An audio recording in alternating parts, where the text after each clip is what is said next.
I want to start by this personal note. I'm very honored to be here because I've been, as has been said, I still am a senior police officer of the Italian National Police with 20 years of experience in border management, asylum management. And that has been exactly what I've been doing for years. The only difference is here now was in Estonian and English.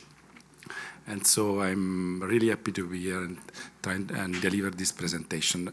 I'm currently the head of the Business and Stakeholder Relation Unit at EULISA. And as you know, EULISA is indeed the EU agency for the operational management of large-scale IT systems in the area of freedom, security, and justice. And what I'm used to say, and this is probably the first time I say it in Estonia, that we provide service for national authorities working of border management, asylum management, and now also the migration management and also judicial cooperation, but I'm not focusing on the system of justice due to the topic and the focus of this conference. The headquarters are here in Tallinn, and we also have a technical site in Strasbourg where we develop and operate the systems, and a backup site, of course, in the Alps, in the Austrian Alps, and a liaison office in Brussels, as many other EU agencies. So you can see some figures of our agencies, the staff. The agency was established in 2012. Some of the systems we are currently running, the Eurodac and the SIS and the VIS, were already there. And as many of you probably know, so the agency took over the systems and started developing the new systems. Okay, so this is the countdown. I have the countdown in front of me of the time. So what are we running now? And I think this will be one of the focus of this presentation. We are running a number of systems. The first three systems, again, I already mentioned, the Eurodac system, who entered into operation in 2003. Previously was managed by the Commission, and then EULISA took over in 2011. The Schengen information system, which is a pillar of the Schengen acquis, that was created in 1995, and the visa information system created in 2007, and then operated by EULISA. Very recently, in October, but I will have a focus on that, we launched the entry-exit system that I think many of you are familiar with. And so those are the system in the Home Affairs area that we are currently running. And we also, due to our mandate, run other systems connected to the digitalization of justice, that are mainly the e-codex system that we start running in 2024. And the ECRIS-RI, the ECRIS is the European Criminal Record Information System reference implementation, which is just a standard way of exchanging data for judicial cooperation between member states. But what is more important from a law enforcement perspective, I think, is what is coming. And what is coming is a series of systems that I would start by mentioning the new Eurodac that is coming this year, the ATS system, and the revised visa information system, and the APPNR router, the PRUM2 router, the EU visa application platform. So a series of systems that will indeed increase the amount of information available for the law enforcement agencies to check the identity of the third country national entering the EU. All those systems are aimed to secure the EU border, to secure the EU territory, I would say, for a number of reasons. And but how those systems will be operated, and the keywords for the future is the bold word there, the interoperability. The fact that those systems that were built in the past and conceived to be on silos, now they will speak to each other using the only possible key that can connect identity, that is biometrics. So Now, I will start with the newest one and probably the most interesting one, which is the entry-exit system. I say the most interesting one because indeed is the more complex system that has been ever launched at this scale. If we compare, we can think about the United States, but you have to consider that EU has 27 member states, 31 4 associated countries with their national system, their different systems. So we are such a complex ecosystems compared to other global actors. This is why the system is so complicated, and this is why the system, together with a number of reasons, had been delayed for years, but is now been launched on the 12th of October 2025 with a number of, let's say, a change from the previous approach that was a Big Bang approach, one day where all member states will start using this system, start replacing the manual stamping of passport with just digital recording of data, and it start taking fingerprint and facial images of people entering, or third country national entering the EU. Indeed, that this has not been the case because, as you probably know, the EU at a political level decided to start this system in a phased approach, and everything started on the 12th of October 2025, and with a series of milestones that are quite complicated. I'm not going into details. It will lead to the 10th of April 2026, where every member state will be obliged to use the entry-exit system with biometrics at all its external borders. Now I would like to make a focus on Estonia, because Estonia, indeed, thanks to the great cooperation and to the great quality of its people developing the system, started in, and also the border guards, I would say, started in full with the use of the entry-exit. And I can also provide the number of the Estonian, because we have daily statistics for the use of the entry-exit. And for example, to give you a snapshot of what is happening now, the total number of traveler flights per day all through the EU is 177,000 per day, 134,000 with biometrics. And the number of people that enters per day are almost 200,000 in the entire EU, and the number of people exiting per day is 145,000. And this is interesting because for the first time, EU will have an effective way of counting people entering and exiting. Before we base our decision on national data and national estimation. Now we have a real way of counting the data. And for you to know, the total number of flights created per day by Estonia is 234.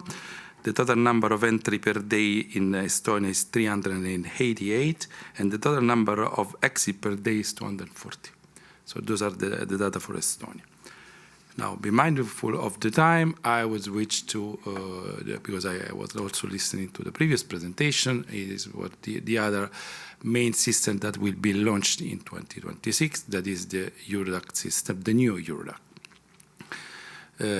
You are surely aware that Eurodac is the database created to manage the asylum application and also to support the, let's say, and also to register the people that are irregularly crossing an external EU border. But the Eurodac recast, that will be a pillar of the new Pact on Asylum and Migration, will have a larger quantity of data, mainly biographic data that were missing in the previous Eurodac, travel documents, and business data. Business data means data that are really, really interesting for the management of the asylum application. For example, the EU or national resettlement scheme, the national resettlement scheme that has been used, the relocation country. So the new Eurodac, it's indeed a challenge for ULIS and for member states to build a real case management system for the management of asylum application. Coming to, I have been told that many of you are already aware of it. EULISA is developing a parallel approach for the Eurodac that should be launched on the 12th of June 2026, according to the regulation. And at EU level, we decided to have a two-phases approach. So we decided on a number of critical functionalities that will be delivered by the 12th of June 2026. And the other functionality will be delivered by the 12th of December 2026. And we are developing a twofold approach for member states to interact with the system. The one that will be used by Estonia is the so-called system-to-system approach. That means that Estonia and border guards and asylum authorities will keep using their national system, and the national system will interact with Eurodac.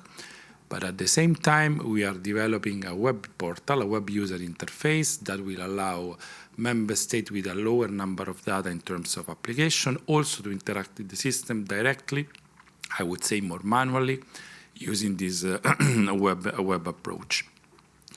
This web user interface or web approach is also a fallback option that would allow member state, in case of failure of their national system-to-system interaction, to keep using the Eurodac, considering the political importance of the implementation of the new pact on asylum and migration. And I'm also available to take some question of that. But just to finish the presentation of the system, another system in the pipeline in 2026, Q4 of 2026, is the ETIAS system. ETIAS is the sibling system as the US ESTA, the Canadian ETA, or the UK ETA. So a system that will enable visa-exempt third-country national to apply for online authorization before traveling to the Schengen area. It will foresee the payment of 20 euros for each application for visa, and we'll compare what is the added value. The added value is to compare the information with the database and cross-check the SIS, the VIS, the Eurodac, the entry-exit, and the ECRIS-TCN. The ECRIS-TCN is the European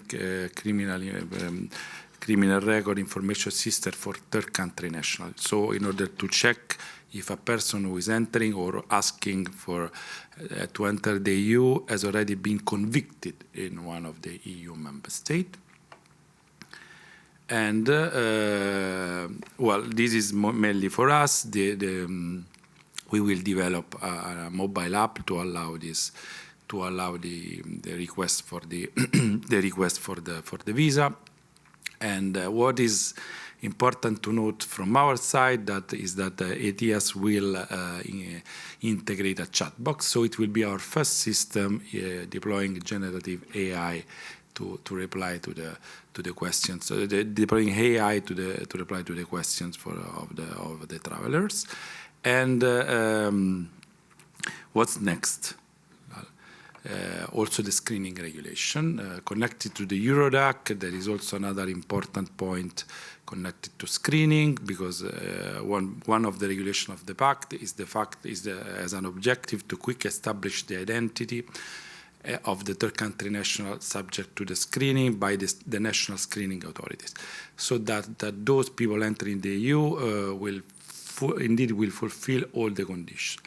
This system, this activity, because it's not a system, it's just a way of cross-checking the system, will of course enter into operation together with the implementation of the pact, so in June 2026, and will require from our perspective the adaptation of the internal process to cross-check the systems and to cross-check the current database. And I will finish by this.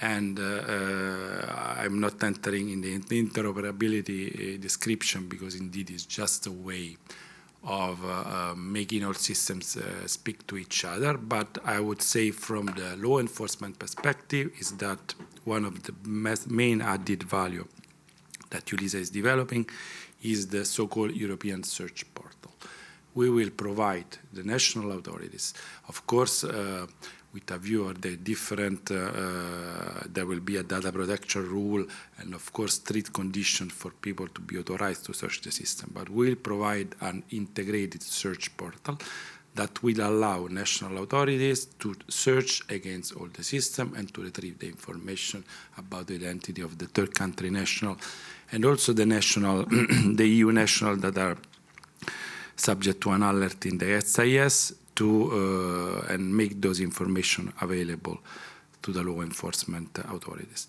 So this is in a nutshell what is coming. We have a roadmap that you will find in the slide, and as you see, I just want to highlight how 2026 is an important year for EULISA and for the EU. So this concludes the presentation. The slides are available, and I'm open for questions if any. Thank you very much. Okay, so thank you. And of course, there are some questions as well. So the first and the most popular would be, what happens if some member states will not be on track with Eurodac by June 26? So this is indeed a question. It's like a very interesting question, but it's a question for the JHA Council and not for this audience. But I will try to give you a reply. And thank you for asking that. First of all, I forgot to mention that Estonia is well on track on Eurodac, and this is an important information from our side. What will happen? Honestly, we will escalate this question at a political level. We have a different scenarios. As I said, we have developed this web user interface, a web portal. Let's call it a web portal because indeed it's a web portal that would allow member states to use Eurodac, let's say, manually, or update the data at night in batches in order to make the pack functioning. And this is a fallback option. So this is a possible scenario. From EULISA, we are collecting all the important information to be by the end of February. That will be a milestone from our side in order to go to the council, to the JHA Council, where the political masters are, the minister, the ambassadors, and present the clear situation. We want to avoid, let's say, the gray area that has been in the past, for example, for entry-exit. We want to deliver to the ministers a clear message on the 5th of March. We are ready, member states are ready, or we are not ready. So, dear political master, let's agree on a solution. Because of course the system function if all member states are part of them. So this is we will have a checkpoint on the 27th of February, and we will report to the council. Actually, there is a perfect follow-up to that as well. How far are the other member states? Do we see that some member states are too off track? Well, I cannot name the member state here. Let's say that the majority of member states. Now, member states. I would like to answer this way. Member states are good because member states are good. In member states, there are really, really good people working at the border, working in the asylum, and working in the IT systems. But member states has constraints as the EU has constraints. So the majority of member states are on track. There are very few member states that have, for example, contractual issues that can happen, because of course we need to respect and there can be appeal to contracts. And so we are of course focusing on the very, very low number of member states that are behind the track, trying to find, let's say, trying to help them bilaterally, and trying to switch them to use the web user interface if the political priority is to implement the pact. Then I have a technical question as well. The new Eurodac, is it upgrade of the current system or a completely new system? It's a completely new system. I'll tell you, this I can tell you with my experience. It's a complete new system. The previous, first of all, because from EULISA side, we'll use the shared biometrics matching service, so this big biometric facility that will compare. But indeed, it's a completely new system. And we are running the other one in parallel as probably member states, so there will be no discontinuity So we are building this new system integrated in the interoperability family of systems, and at some point we'll switch. And then I have a philosophical question. Why is Eurodac the most important part of the reform? Yeah, this is a great question. Consider that I have been for years the chairperson of the Eurodac advisory group. Yes, indeed. So long live Eurodac. But indeed is the most important technical part. I'm not, of course, the pact is important for a political level, and let's not tie it between ourselves.